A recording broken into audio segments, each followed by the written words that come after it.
ఉంచండి. కళ్ళు మూసుకొని ప్రార్థన చేసుకుందాం. మా కన్న తండ్రి పరిశుద్ధుడా, నీకు లెక్కలేని స్తుతులు స్తోత్రాలు చెల్లిస్తున్నాం ప్రభువా. ఈ మండలకాల దినాల్లో మమ్మల్ని ఇంతగా మీరు నీ వాక్యం చేత బలపరుచుకుంటూ వస్తున్నారు ప్రభువా. స్థిరులమై కదలని వారమై శ్వాసమందు బలహీనులు కాక బలవంతులమై నీ కార్యములందు ఆసక్తి కలిగి నిన్ను సేవించటంలో మీరు చూపుతున్నటువంటి కృపను బట్టి, మీరు మా ఇళ్ళ కలిగిన ప్రణాళికను బట్టి, ఆరాధి సంకల్పాన్ని బట్టి నీకు వందనాలు స్తుతులు స్తోత్రాలు. నీ ఆరాధి సంకల్పములు ఆంధ్ర సవర్తిక పని గొర్రెలపూడి లూథరన్ సంఘాన్ని ప్రేమించి తను తానుగా నీకు నీవుగా బలిగా అర్పణగా మీరు అర్పించుకుని సమర్పించుకుని సంఘము పరిమళ వాసనగా ఉండాలని మీరు కోరుతున్నారు ప్రభువా. సంఘములో జారులైనను, వ్యభిచారులైనను, నరహంతకులైనను, దొంగలైనను, దోచుకుల వారైనను, ఆడంగితనం కలిగిన వారైనను, విగ్రహారాధికులైనను, లోకులైనను, కుక్కలైనను, మాంత్రికులైన వారు ఎవరు దేవుని రాజ్యమునకు హక్కుదారులు కారు, వారసులు కారని నాయన ఎఫెసీ రాసిన పత్రిక 5వ అధ్యాయము 1 నుంచి 9 వచనాల్లో మీరు వివరించారు తండ్రి. నీకు వందనాలు స్తుతులు స్తోత్రాలు స్తోత్రాలు. తనకు తానుగా వేరుపడిన రాజ్యము నిలవలేదు ప్రభువా.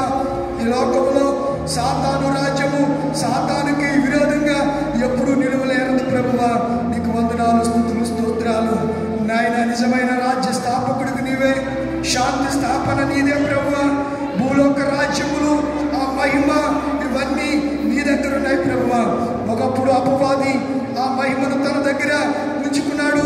అయితే మీరు సిలువలో మరణించడం ద్వారా ఆ మహిమను తిరిగి మానవులమైన మీరు మాకు కోల్పోయిన మహిమను, మా పితరుడైన ఆదాము అవ్వలు కోల్పోయినటువంటి మహిమను తిరిగి మరలా మీరు మాకు ధరింపజేశారు. అందుని బట్టి నీకు వందనాలు. సిలువ మరణము ద్వారా, సిలువ త్యాగము ద్వారా, సిలువలో రక్తము కార్చడం ద్వారా, సిలువ ప్రేమను తెలియజేయడం ద్వారా ఆయన మీరు మమ్మల్ని విమోచించుకున్నారు. అందుని బట్టి నీకు వందనాలు స్తుతులు స్తోత్రాలు. ఈ సార్వత్రిక సంఘాన్ని మీరు జ్ఞాపకం చేసుకోండి. సంఘంలో ఉన్న కుటుంబాలన్నింటినీ దీవించండి, ఆశీర్వదించండి. ఒక్కొక్క కుటుంబాన్ని మీరు దర్శించండి ప్రభువా. పేరు పేరు చెప్పున ఆ కుటుంబంలో ఎంతమంది అయితే బిడ్డలు ఉంటున్నారో ఒక్కొక్క బిడ్డపై నీ పరిమళ తైలమును ప్రోక్షించండి దేవా. నీకు వందనాలు స్తుతులు స్తోత్రాలు స్తోత్రాలు తండ్రి. సంఘంలో కుటుంబాలను దీవించండి. సంఘాన్ని ప్రభువా విడిచి ఆయా ప్రాంతాలలో, దూర ప్రాంతాలలో, ఆయా ఊర్లలో స్థిరపడిన వారు, కోయింటి దేశాలలో కుటుంబాల కొరకు కష్టపడుతున్న బిడ్డలు వారందరినీ కూడా నీ పాద సాన్నిధ్యానికి తీసుకువస్తున్నాం. అందరిని దీవించండి. సంఘానికి సంబంధించిన నాయన ఎల్సిసి పెద్దలను, పిసిసి పెద్దలు, అలాగే ఆ ప్రభువా ఆ సెక్రటరీ గారు, ట్రెజరర్ గారులను, స్త్రీల సమాజాన్ని, యవన సమాజాన్ని, సండే స్కూల్ బిడ్డలు అందరినీ కూడా మీరు దీవించండి, ఆశీర్వదించండి. కానుకలు సేకరించి నీ సముఖంలో నిలబడిన ఈ నీ పెద్దలు, నీ దాసులను, నీ పరిచారకులను ఈ ఆత్మచేత మీరు అభిషేకించండి ప్రభువా. సంఘమును ఏ రీతిగా నడిపించాలో ఆత్మ జ్ఞానమును ఈ బిడ్డలకి మీరు అనుగ్రహించమని జ్ఞాపకం చేస్తున్నాను.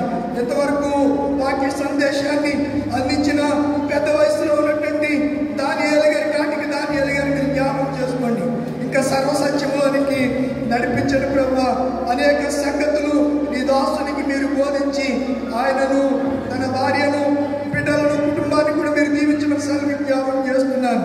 మా సంఘంలో ఎవరు బలహీనులుగా ఉన్నా, ఎవరు వ్యాధితో బాధపడుతున్నా, ఎవరు జ్వర పీడితులుగా ఉన్నా, ఎవరు అనారోగ్య సమస్యలతో ఇబ్బంది పడుతూ ఉంటే వారందరికీ ఇప్పుడే పరిపూర్ణ స్వస్థతను దయచేసి విజ్ఞాపన చేస్తున్నాను ప్రభువా. బిడ్డల అవసరతలన్నీ తీర్చండి, నిత్యావసరాలు అత్యవసరాలన్నీ తీర్చండి. ఈ మండలకాల దినాల్లో ప్రతి సాయంత్రం నీ సన్నిధిలో మేము కనబడుతున్నాం ప్రభువా. ఆత్మీయ మేలు బిడ్డలు పొందుతున్నారు.